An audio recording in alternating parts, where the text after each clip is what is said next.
الحمدللہ رب العالمین والصلاة والسلام علی سید الانبیاء والمرسلین اما بعد۔ اللہ سبحانہ و تعالی نے انسانوں کو اس دنیا میں بھیجنے کا مقصد ذکر کرتے ہوئے فرمایا، تبارک الذی بیدہ الملک وہو علی کل شیء قدیر۔ وہ ذات بڑی بابرکت ہے کہ جس کے ہاتھ میں ہی بادشاہی ہے، وہ ہر چیز پہ خوب اچھی طرح سے قادر ہے۔ اس نے خلق الموت والحیات، زندگی اور موت پیدا کی ہے۔ انسانوں کو زندگی عطا کرتا ہے دنیا میں اور پھر انہیں موت دے دیتا ہے، لِيَبْلُوَكُمْ أَيُّكُمْ أَحْسَنُ عَمَلًا، تاکہ وہ دیکھے کہ تم میں سے اچھے اعمال کرنے والا کون ہے۔ یعنی انسانوں کو دنیا میں بھیجنے کا مقصد اعمال صالحہ، جن و انس کو پیدا کیوں کیا ہے؟ إِلَّا لِيَعْبُدُونَ، اور کوئی مقصد نہیں، صرف عبادت، اللہ تعالیٰ کی عبادت کے لیے۔ یہ مقصد حیات ہے۔ باقی رہے دیگر معاملات کے اس دنیا میں آ کے دنیاوی زندگی کو گزارنے کے لیے لوازمات، وہ بندے کی ذمہ داری نہیں ہے، وہ اللہ تعالیٰ کی ذمہ داری ہے۔ فرمایا وَمَا مِن دَابَّةٍ فِي الْأَرْضِ إِلَّا عَلَى اللَّهِ رِزْقُهَا يَعْلَمُ مُسْتَقَرَّهَا وَمُسْتَوْدَعَهَا۔ زمین میں چلنے پھرنے والے جتنے بھی جاندار ہیں، سب کا رزق اللہ کے ذمے ہے۔ اللہ کو پتہ ہے یہ کہاں سے اٹھتا ہے، کہاں جاتا ہے۔ ہر ایک کو رزق مہیا کرنا یہ اللہ نے اپنے ذمے لیا ہے۔ لوگ منصوبہ بندی کرتے تھے بچے زیادہ نہ ہوں، وہ پیدا ہونے کے بعد مارتے تھے کہ بھڑ نہ جائیں، آج پیدا ہونے سے پہلے ہی مار دیتے ہیں۔ فرمایا لا تقتلوا اولادکم، اپنی اولاد کو قتل نہ کرو، خشیۃ املاق، معیشت۔ آج کل بھی کیلکولیشن کرنے والے کرتے ہیں نا کہ جی آبادی بڑھ رہی ہے، اتنی زیادہ بڑھ رہی ہے، وسائل وہ تھوڑے ہیں، آبادی زیادہ ہے، اور زیادہ بڑھ گئی تو پتہ نہیں کیا ہو جائے گا۔ فرمایا ہم تمہیں بھی رزق دیتے ہیں، انہیں بھی رزق عطا کرتے ہیں، ان کا رزق بچوں کا تمہارے ذمے نہیں ہے، نہ تمہارا اپنا رزق تمہارے ذمے ہے، رزق کا ذمہ اللہ نے لیا ہوا ہے۔ آبادی دنیا کی تھوڑی تھی نا، 1 ایکڑ زمین میں سے 10 من گندم نکلتی تھی، اب 50 من، 60 من، 35-40 کی ایوریج تو عام ہے۔ ککڑ کھانے کا شوق تھا لوگوں کو، آبادی بڑھ گئی، اللہ نے طریقہ ایسا بتا دیا، بناؤ فارم، پیدا کرو، کھاتے جاؤ۔ اللہ کا نظام ہے۔ فرمایا ہمارے پاس خزانے ہیں رزق کے، وَمَا نُنَزِّلُهُ إِلَّا بِقَدَرٍ مَعْلُومٍ، ہمیں پتہ ہے کب کتنا دینا ہے، ایک متعین مقرر اندازے کے مطابق اتارتے ہیں۔ آبادی بڑھے گی، رزق بھی بڑھ جائے گا، اولاد میں اضافہ ہوگا، رزق بھی اللہ تعالیٰ دے گا۔ نہ تمہارا رزق تمہارے ذمے، نہ تمہاری اولاد کا رزق تمہارے ذمے، نہ کسی اور کا۔ علی اللہ رزقها، یہ اللہ کی ذمہ داری ہے۔ تمہارا کام کیا ہے؟ لیعبدون، عبادت۔ ایکم احسن عملا، تم میں سے اچھے عمل کرنے والا کون ہے؟ یہ دوڑ ہے۔ سارعوا الی مغفرۃ من ربکم وجنہ، اپنے رب کی مغفرت اور رب کی جنت کی طرف آگے بڑھو، تیزی کے ساتھ ایک دوسرے سے آگے نکلو۔ عرضها السماوات والارض، وہ جنت کے جس کی چوڑائی زمین و آسمان کے برابر ہے۔ تمہارا مقصد اس دنیا میں آنے کا اپنی آخرت کو سنوارنا اور جنت کا حصول ممکن بنانا ہے، یہ مقصد ہے۔ باقی رہی دنیا تو وہ سب کو ملتی ہے، جسے جتنی چاہتا ہے اللہ دے دیتا ہے، ضرورت سب کی پوری ہوتی ہے، ہاں خواہشیں کسی کی پوری نہیں ہوتی۔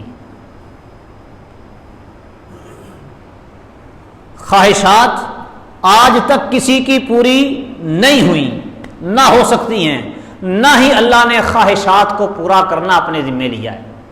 ضروریات پوری ہوں گی جو ضرورت ہے، اور ضرورت پوری ہونے کے باوجود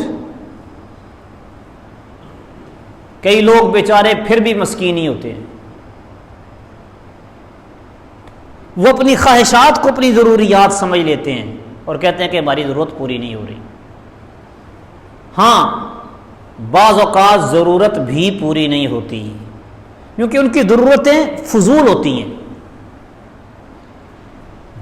حدیث قدسی ہے، اللہ سبحانہ و تعالی فرماتے ہیں یا ابن آدم تفرغ لعبادتی، اے آدم کے بیٹے میری عبادت کے لیے وقت نکال، املا صدرک غنا، میں تجھے دل کا غنی بنا دوں گا، تیرے دل کو غنا سے بھر دوں گا، واسد فقرک، تیری ضرورتیں میں پوری کروں گا۔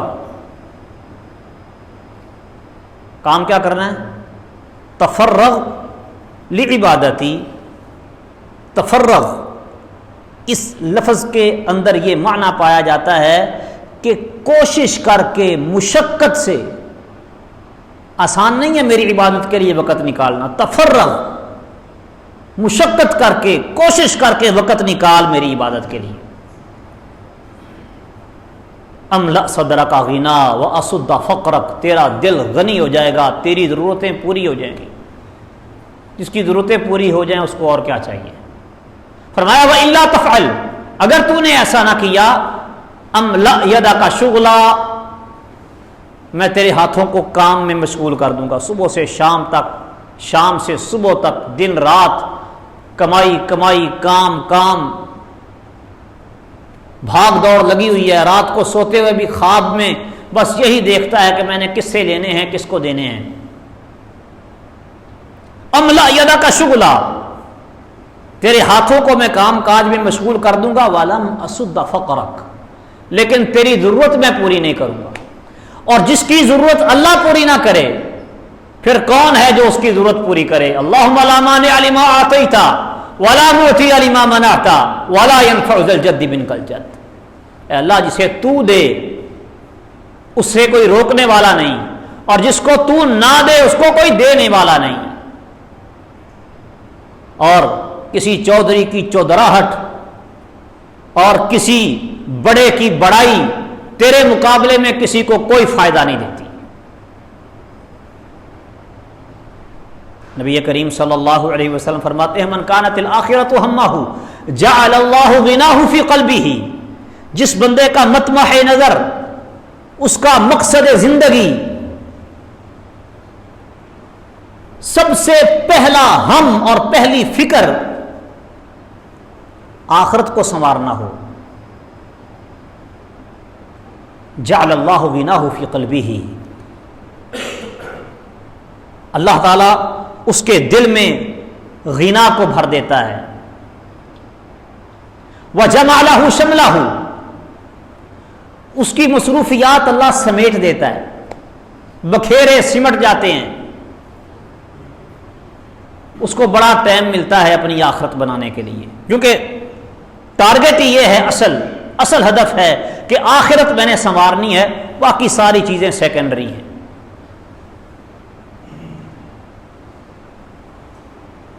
وَأَتَتْهُ الدُّنْيَا وَهِيَ رَاغِمَةٌ، اور یہ نہیں کہ اس کی مصروفیات سمٹ جاتی ہیں تو وہ بھوکا مرے گا، نہیں، وَأَتَتْهُ الدُّنْيَا وَهِيَ رَاغِمَةٌ، دنیا ذلیل ہو کے اس کے پاس آتی ہے۔ وَمَنْ كَانَتِ الدُّنْيَا هَمَّهُ، اور جس بندے کا مطمع نظر ہی یہ ہو کہ مجھے بس دنیا مل جائے، دنیا کما لوں، آسائشیں، سہولتیں، چھوٹا گھر ہے بڑا ہو جائے، گاڑی چھوٹی ہے بڑی لے لوں، یہ بھی ہونا چاہیے، یہ بھی ہونا چاہیے، یہ دنیا. جعل اللہ فقرہ بین عینیہ، اللہ اس کی آنکھوں کے درمیان فقر ڈال دیتا ہے. سدا کا فقیر، کوئی چھوٹے پیمانے پہ کوئی بڑے پیمانے پہ. وہ بڑے بڑے نام، قرضے لیے پھر جی اب سبسڈی دے دو. ایسے ہی ہوتا ہے نا آپ کے ملک میں. فقیر مانگتے ہیں منگتے. جعل اللہ فقرہ بین عینیہ وفرق علیہ شملہ، اللہ تعالیٰ اس کے کام کاج بکھیر کے رکھ دیتا ہے. مصروفیت بڑی، ہر ٹائم مصروف،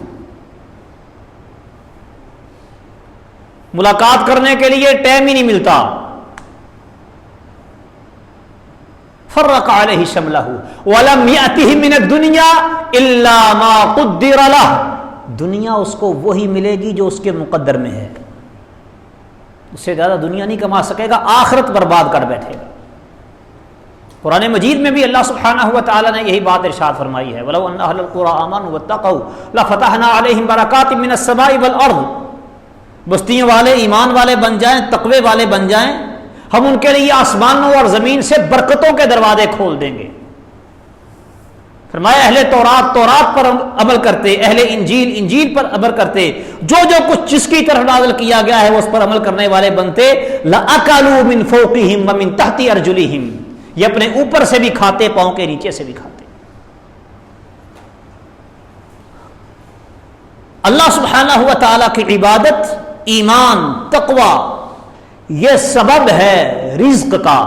ہاں کبھی اللہ تعالیٰ آزماتا ہے بندے کو، متقی پرہیزگار کا رزق بھی تنگ کر کے اس کو آزماتا ہے.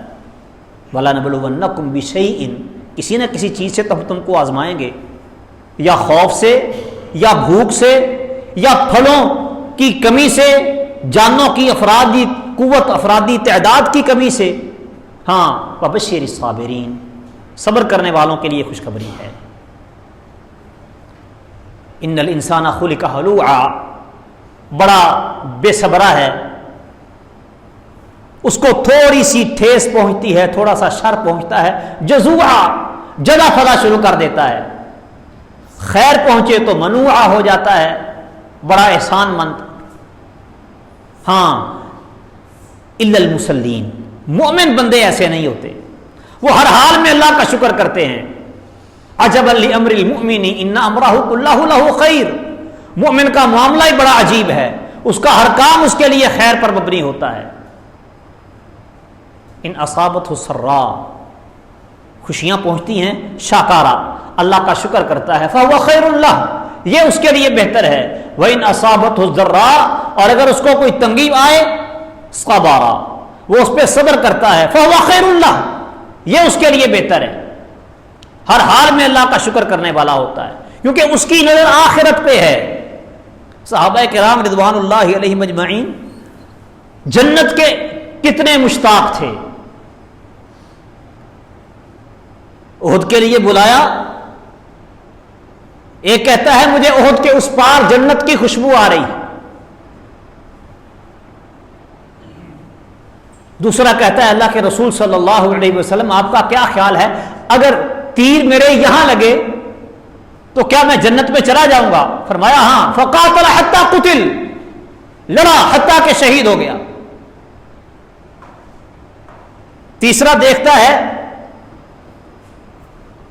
کہ میدان گرم ہے اور وہ کھجوریں کھا رہا ہے، چند ایک کھجوریں اس نے ہاتھ میں پکڑی ہوئی کہ یہ کھا کے جسم تھوڑا سا مضبوط ہو، قوت آئے تو لڑوں.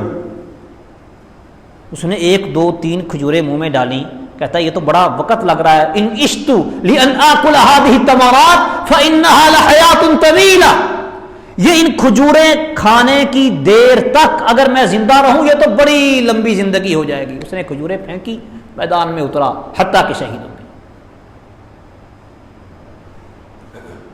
اس کو تیر لگتا ہے، کہتا ہے فزت ورب الکعبہ، کعبہ کے رب کی قسم میں کامیاب ہو گیا. وہ کامیابی اسے سمجھتے تھے.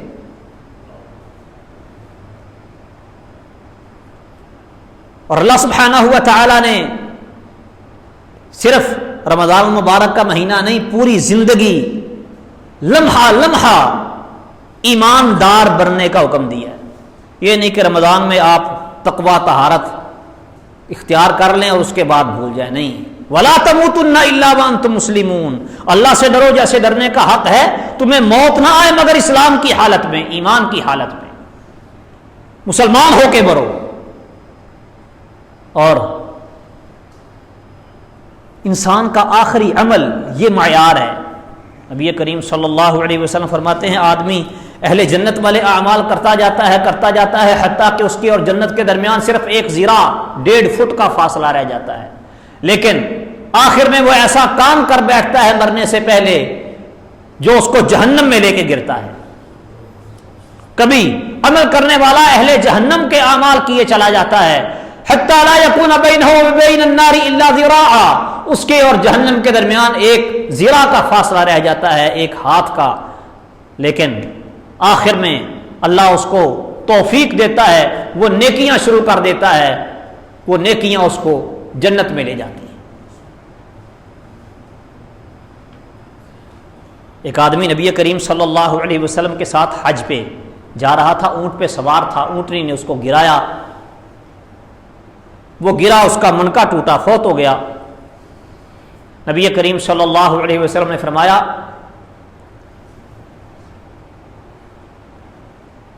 کفنوہ فی ثوبیہ، احرام 2 چادریں جو اس نے باندھی ہوئی تھی انہی 2 چادروں میں اس کو کفن دے دو. ولا تخمروا راسہ، سر نہیں ڈھانپنا، محرم کا سر کھلا ہوتا ہے، ننگا ہوتا ہے. ولا تحنطوہ، خوشبو بھی نہیں لگانی اس کو، کہ حالت احرام میں خوشبو لگانا منع ہے. فإنہ یبعث یوم القیامۃ ملبیا، قیامت کو جب قبریں پھٹیں گی، لوگ میدان حشر کی طرف بھاگیں گے، یہ تلبیہ کہتا ہوا اٹھے گا لبیک اللہم لبیک لا شریک لک لبیک. جس حال میں مرا تھا، جس حال میں موت آئی تھی، اسی حال میں اٹھایا جائے گا. اور جو گاڑی میں میوزک سنتے مست ہو کے مرا ہو، پھر وہ اسی حال میں اٹھے گا گانے گنگناتا ہوا. انما الاعمال بالخواتیم، اعمال کا دار و مدار خاتمے پہ ہے. کیا پتا کون سا عمل آپ کا آخری ہے. لا تموتن الا وانتم مسلمون، اسلام کی حالت میں مرنا ہے. اب یہ تو بندے کے اختیار میں نہیں ہے کہ بندہ جب اس کا جی کرے مرنے کو تو وہ مسلمان ہو جائے اور پھر مر جائے. موت اللہ کے اختیار میں ہے، لہذا ہر وقت اپنے آپ کو مسلمان مومن بنا کے رکھو. لا تموتن الا وانتم مسلمون. صرف زبانی جمع خرچ نہیں، عمل درکار ہے. وَمِنَ النَّاسِ مَن يُعْجِبُكَ قَوْلُهُ فِي الْحَيَاةِ الدُّنْيَا وَيُشْهِدُ اللَّهَ عَلَى مَا فِي قَلْبِهِ وَهُوَ أَلَدُّ الْخِصَامِ. لوگوں میں سے کچھ ایسے ہیں کہ زبانی باتیں بڑی اچھی کرتے ہیں، اپنے دل میں موجود باتوں پر وہ اللہ کو گواہ بناتے ہیں، لیکن حقیقت میں وہ بڑے سخت جھگڑالو ہیں. حالت کیا ہے؟ وَإِذَا تَوَلَّى سَعَىٰ فِي الْأَرْضِ لِيُفْسِدَ فِيهَا وَيُهْلِكَ الْحَرْثَ وَالنَّسْلَ وَاللَّهُ لَا يُحِبُّ الْفَسَادَ. فساد ڈالنا چاہتا ہے، کھیتی کو، نسل کو تباہ کرنا چاہتا ہے، اللہ کو یہ کام پسند نہیں. وَإِذَا قِيلَ لَهُ اتَّقِ اللَّهَ، اسے کہا جاتا ہے یہ کام چھوڑ دے، اللہ سے ڈر جا. أَخَذَتْهُ الْعِزَّةُ بِالْإِثْمِ، اس کو اس کی عزت گناہ کے اوپر اڑا رہنے پہ مجبور کرتی ہے. پتہ ہے یہ حکم اللہ کا ہے، نہیں مانتا، لوگ کیا کہیں گے، میری برادری، میرا معاشرہ، میرے دوست احباب، میرے تعلق دار، لوگ کیا کہیں گے.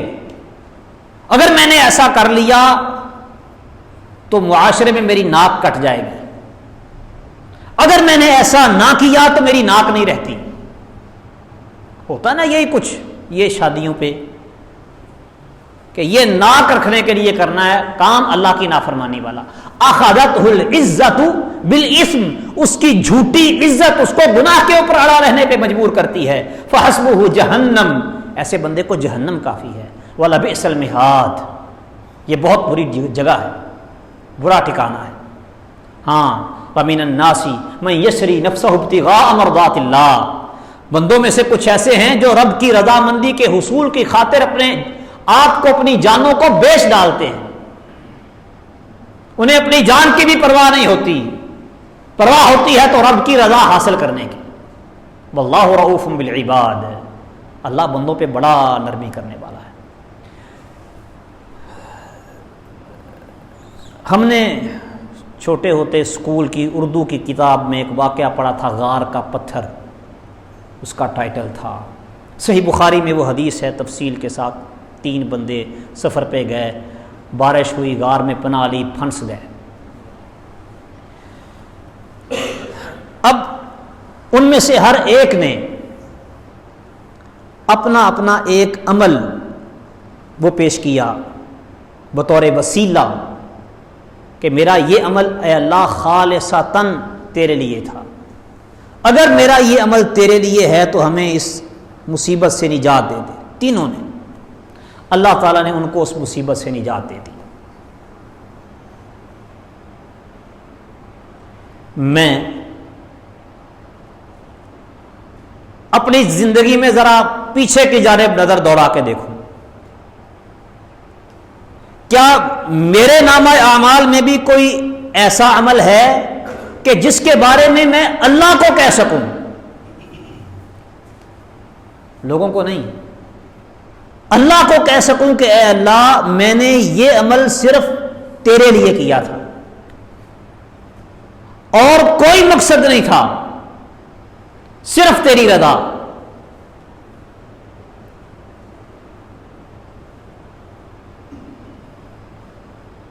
ایک اکیلے اللہ کی رضا مندی کے علاوہ اور کوئی مقصد نہ ہو، ایسا عمل ہمیں اپنی زندگیوں میں تلاش کرنا بڑا مشکل نظر آتا ہے. ہم کہاں کھڑے ہیں اس وقت؟ ہمارا اللہ سبحانہ و تعالیٰ کے ساتھ کیا تعلق ہے؟ رمضان کے 2 عشرے آپ گزار چکے، آخری عشرہ ہے. اس میں دیکھیں کہ ہم نے گزشتہ 20 دنوں میں کیا کچھ کیا ہے، اپنے اندر کس قدر ہم نے تبدیلی پیدا کی ہے. رمضان کا مقصد تھا لعلکم تتقون، متقی بنو، تم پرہیزگار بنو. میرے اندر تقوی، پرہیزگاری کتنی آئی ہے، گناہوں سے بچنے کی صلاحیت میرے اندر کتنی پیدا ہوئی ہے، کس قدر میں اپنے آپ کو نیکیوں پہ پابند کرنے والا اور گناہوں سے بچنے والا بنا رہا ہوں. اور باقی جو چند ایام ہیں ان کی فکر کریں، جو کمیاں کوتاہیاں پیچھے رہ گئی ہیں اسے دور کرنے کی کوشش کریں اور ایسے اعمال کریں، اور بلکہ اللہ تعالیٰ سے عہد کریں، تہیہ کر لیں کہ آئندہ کی زندگی وہ اللہ رب العالمین کے احکامات کے مطابق گزرے گی، تاکہ جب بھی موت آئے اسلام پر موت آئے. اللہ تعالیٰ سمجھنے اور عمل کرنے کی توفیق دے. وما علیہ الا البلاغ.